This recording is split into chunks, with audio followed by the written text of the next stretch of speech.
सभी साधक साधिकाओं को जय माता मशान कालिका। आज का वीडियो होने वाला है उर्वशी अप्सरा साधना के बारे में। ठीक है।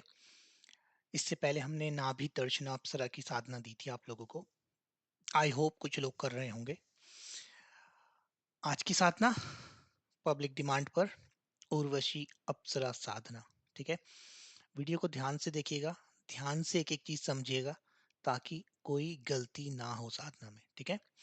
तो सबसे पहले उर्वशी अप्सरा साधना करने के लिए कुछ चीजें जो आपको ध्यान में रखनी है वो आपकी स्क्रीन पर है।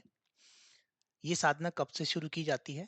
ये साधना पूर्णिमा के दिन से, पूर्णमासी जो आती है ना, महीने में एक बार आती है, उस पूर्णिमा से आप इस साधना को शुरू कर सकते हैं।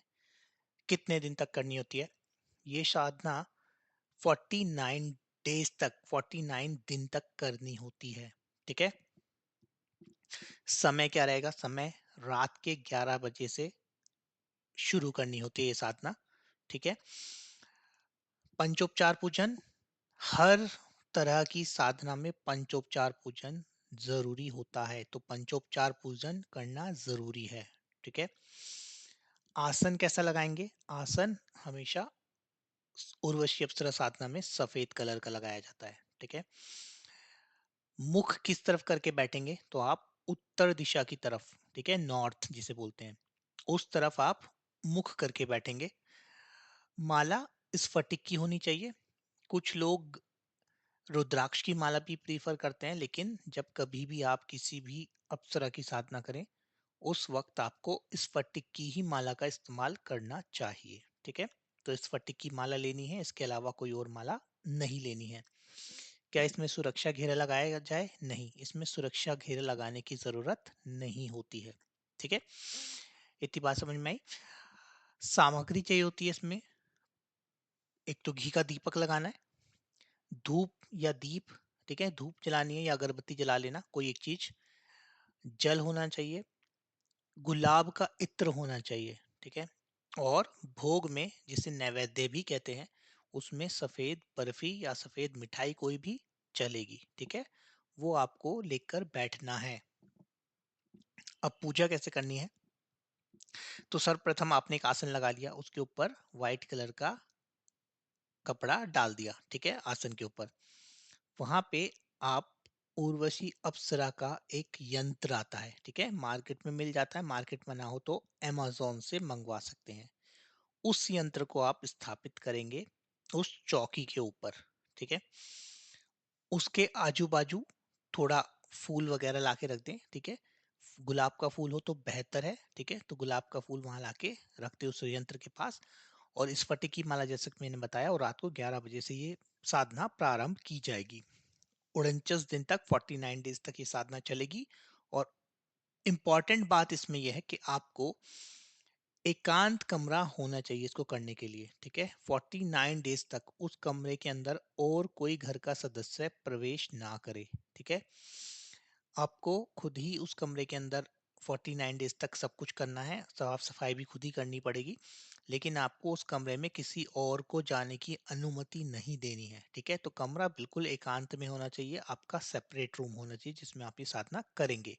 पूर्णिमा के दिन से स्टार्ट होगी। ठीक है। तो सबसे पहले जब आप आसन पे बैठते हैं, तो मैंने जैसा बताया सुरक्षा घेरा लगाने की तो जरूरत नहीं है, लेकिन अब आप जब आसन पे बैठेंगे, आपने सामने एक आसन लगा लिया, उस पे सफेद कपड़ा डाल के यंत्र को स्थापित कर दिया और वहां पे गुलाब के फूल रख दिए। अब जब आप अपना आसन लगाएंगे जिस पे बैठ के आपको पूजा करनी है, तो सर्वप्रथम आपको याद करना है अपने गुरुदेव को। आपके गुरुदेव कोई भी हो सकते हैं। अगर आपने किसी को गुरु बनाया हुआ है तो उनकी एक एक माला जाप करें उनके नाम की, या फिर जिनके गुरु नहीं है वो भोलेनाथ को या किसी और देवी देवता को जिनमें जिनमें वो मानते हैं, उनको भी अपना गुरु बना सकते हैं और उनके नाम की एक माला जाप करनी ही है स्टार्टिंग से पहले। ठीक है। गुरु आपका कोई भी हो सकता है। दूसरे नंबर पर जो आपको जाप करना है वो है इंद्रदेव की एक माला की। इंद्रदेवी क्यों? देखो, जितनी भी अप्सराएं होती है ना वो इंद्रदेव के अधीन होती हैं। ठीक है। तो इंद्रदेव को भी प्रसन्न करना जरूरी होता है जब आप किसी साधना को करते हैं, खासकर अप्सरा साधना को। इसलिए इंद्रदेव के नाम की एक माला चलते रहनी चाहिए।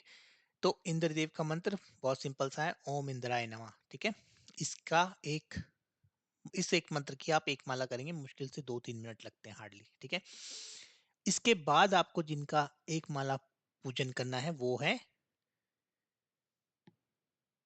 दैत्य गुरु शुक्राचार्य। ठीक है, तो दैत्य गुरु शुक्राचार्य जो है उनकी अनुमति भी लेनी पड़ती है ऐसी साधनाओं में।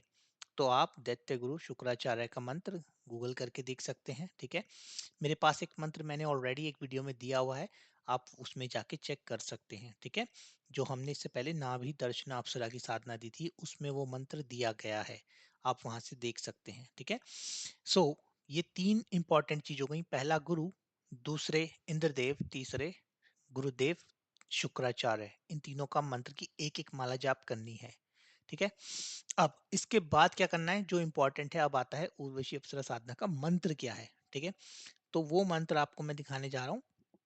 वो मंत्र आपको करना है और कैसे करना है, देखिए मंत्र है ये, ओम श्रीम उर्वशी आगच आगच स्वाहा।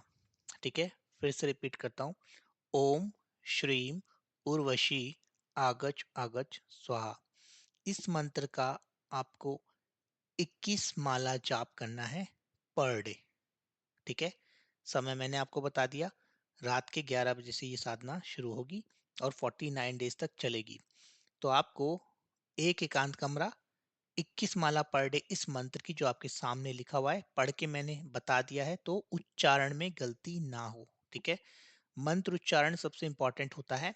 आपके मंत्र उच्चारण में गलती है तो उस मंत्र का कोई इफेक्ट नहीं होता है। ठीक है, तो इसलिए जब आप मंत्र को पढ़ते हैं तो वो मंत्र एकदम क्लीन होना चाहिए, उसका प्रोनाउंसिएशन बहुत अच्छे से होना चाहिए। ठीक है, तीसरी इंपॉर्टेंट बात, जब आप कभी किसी साधना में बैठे तो एकाग्रता के साथ बैठना बहुत जरूरी है। अगर आपका मन नहीं लगेगा तो कोई भी साधना सफल नहीं होगी। ठीक है, तो एकांत कमरे में जहाँ शोर शराबा ना हो उस कमरे में बैठ के कीजिए, और हो सके तो सिर्फ दीपक की रोशनी में कीजिए। जो आप घी का दीपक जलाएंगे उसकी ही रोशनी में ये साधना करनी है, लाइट बंद रखनी है। ठीक है, लाइट को बंद रखें, सिर्फ इतनी रोशनी रहे कि आपको थोड़ा थोड़ा कुछ दिख रहा है, जैसे दीपक की, जैसे मैंने रोशनी का, तो वो जो दीपक जलेगा घी का, उतनी ही रोशनी आपको काफी। और ये मंत्र आपको याद होना चाहिए, ओम श्रीम उर्वशी आगच आगच स्वाहा।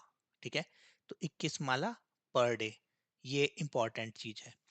और इसमें आपको बहुत अच्छे अच्छे अनुभव होंगे, डरने की जरूरत नहीं है। ठीक है, कुछ चीजें आपके साथ होंगी, पायल की आवाज आना, ठीक है, आसपास लगेगा कि कोई है, और ऐसा लगना इम्पोर्टेंट है क्योंकि तभी पता चलता है कि आप सही दिशा में जा रहे हैं। ठीक है, 21वें 22वें दिन से आपको थोड़े थोड़े अनुभव होने शुरू हो जाने चाहिए।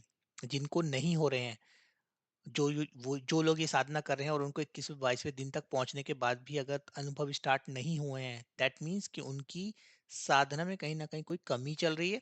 तो उनको अपने मंत्रोच्चारण पे, अपनी एकाग्रता पे ध्यान देना होगा।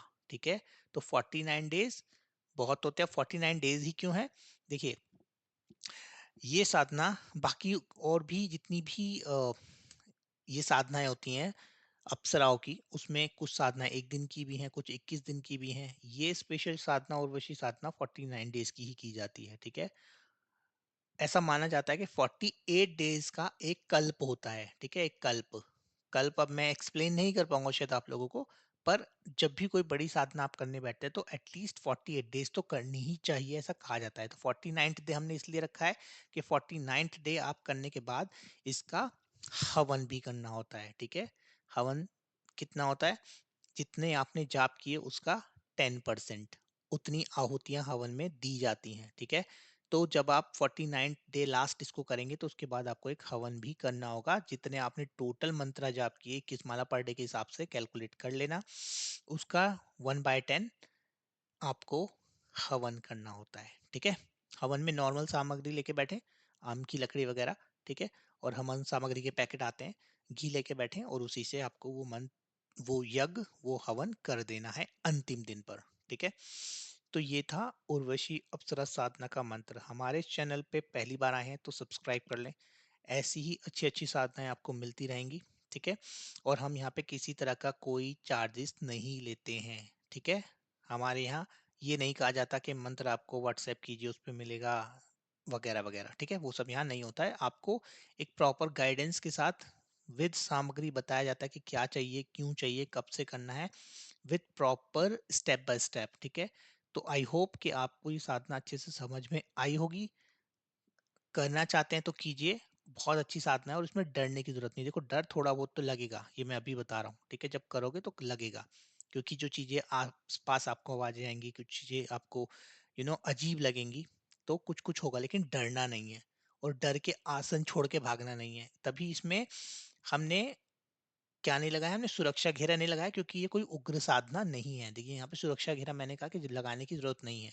अगर वैसे ही डर जाओगे तो आप फिर नहीं कर पाओगे किसी भी तरह की साधना। अभी तो मैं बहुत सौम्य तरह की साधनाएं दे रहा हूँ, अप्सराओं की, ठीक है?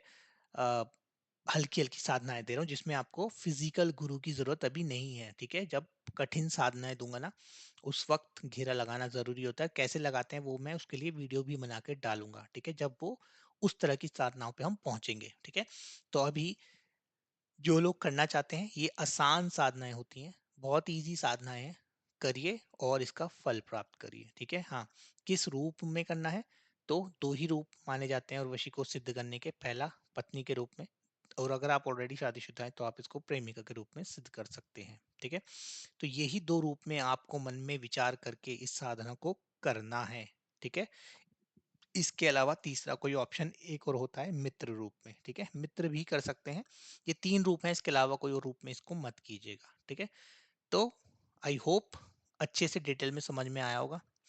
और जब भी कोई अप्सरा या किसी भी तरह की आप साधना करते हैं तो वचन लेना बहुत इंपॉर्टेंट है। ये मैंने अपने पहले वीडियो में बताया है, हुआ है।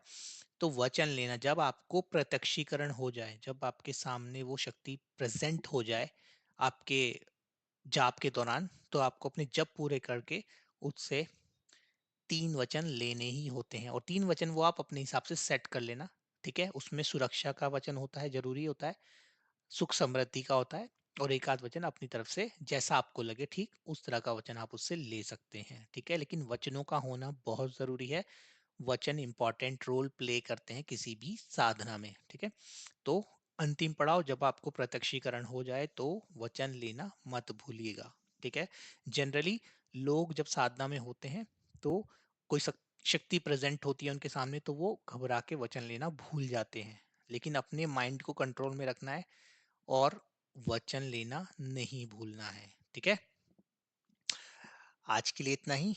वीडियो पसंद आया हो तो लाइक कर दें, दूसरों के साथ शेयर कर दें। जितने भी साधक साधिकाएं हैं जो इस साधना को करना चाहते हैं उनके साथ जरूर से शेयर करें। इसमें एक एक डिटेल बता दी गई है, ठीक है? Thank you so much.